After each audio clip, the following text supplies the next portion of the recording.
Shakila recording studio Sitamarhi. मैया के दर्शन करती मोर मनवा करेला, मैया के दर्शन करती मोर मनवा करेला। तो हमके घुमाई दो पिया हो, तो हमके घुमाई दो पिया हो, धाबे के मेला। तो हमके घुमाई दो पिया हो, आमी के मेला। चली ना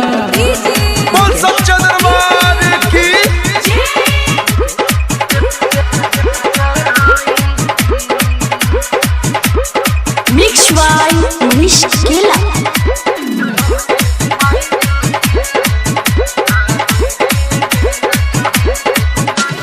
लाले पड़ुल लाले चुनरी लियाई थी, माई के चढ़ाई थी।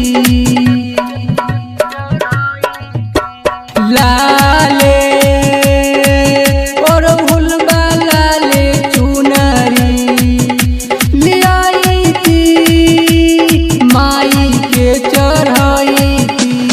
मेवा मिठाई नरियलवा माई के चढ़ाई थी, मेवा मिठाई नरियलवा माई के चढ़ाई। तो हमके घुमाई दो पिया हो, तो हमके घुमाई दो पिया हो, सीतामढ़ी के मेला। तो हमके दिखाई दो पिया हो, सीतामढ़ी के मेला। चली ना मिक्स बाय मनीष केला।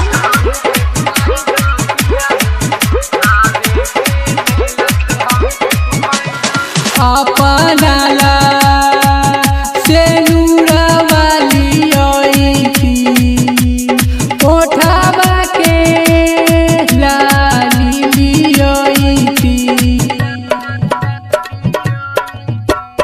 अपना ला से नूरा बोली आई थी, ओठावा के लाली लियाई थी।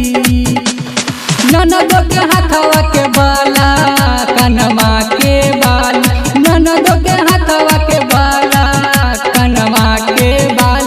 तो हमके घुमाई दो पिया हो, तो हमके घुमाई दो पिया हो, छपरा के मेला। तो हमके घुमाई दो पिया हो, धाबे के मेला।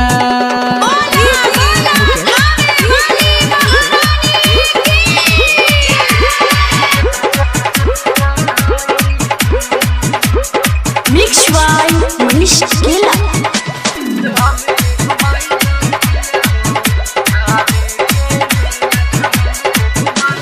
राई तो सुबोध भोजपुरिया होई तैयारी हो। अजय अकेला चली मैया के दुआरी चली।